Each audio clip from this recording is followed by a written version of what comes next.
What's up, guys? This is Bevan, and I want to talk about something that's super important if you're trying to achieve more presence in your day-to-day life, or even if you're just starting meditation in the first place, or even if you're just starting anything that's ambitious and new and just different for you.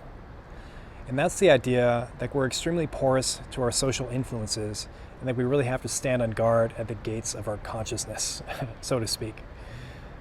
All right, so social influences. What do I mean by that? I don't just mean face-to-face interactions. I mean who you're texting with on Facebook.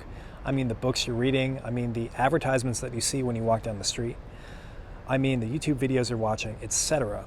The sum of your interactions with other people, even if it's just one-way communication, even if it's just you reading a sign on the side of the road.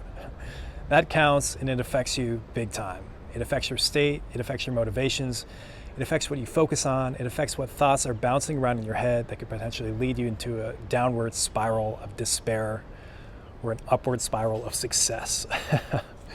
So it's pretty intense. I think it's pretty hard to overemphasize this point, actually. I think we are extremely porous to these influences, and I don't have these statistics on me. I plan to post them on the website soon, but it turns out that if you listen to talk radio for like half an hour a day, then you're much more likely to be depressed and anxious and so forth. The more you take in bullshit influences, the worse off you're going to be. So extremely important to keep in mind. I think especially if you're starting out with meditation, which is basically a decluttering, right? One great thing you can do to complement your practice is to, not have that clutter enter your mind in the first place. So it's not really a new idea, but one that's really, really valuable.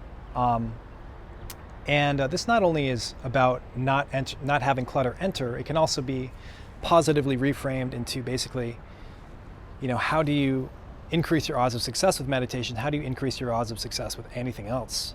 And that is by using this to your advantage and putting as many positive influences into your life as possible, whether that be through YouTube or reading books or just surrounding yourself with positive people who share your goals.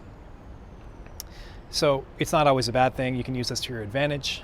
And one tool I like to use when assessing how my social influences are affecting me is to basically imagine a piece of paper, and that paper represents the sum of your interactions with other people, whether that be through books or face-to-face or whatever, and just divide that piece of paper up based on bullshit influences and resourceful influences. So in one corner you might have YouTube. How many of those are resourceful? How many of those are not? You might have books on the other end. How much of that is bullshit? Romance novels or whatever you like to read, and how much is constructive material, and so forth. So visualize this on a piece of paper.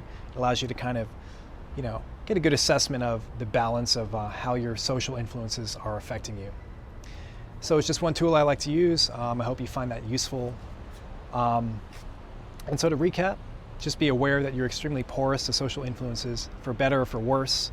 Use this to your advantage to, stack the deck in your favor, and just, surround yourself with positive influences. And also just weed out those crappy ones. And that's it. So I hope you got something out of this video. I'm going to be touching on this subject in more nuanced ways in the future. So stay tuned for that, and subscribe if you haven't already. But that's it for now.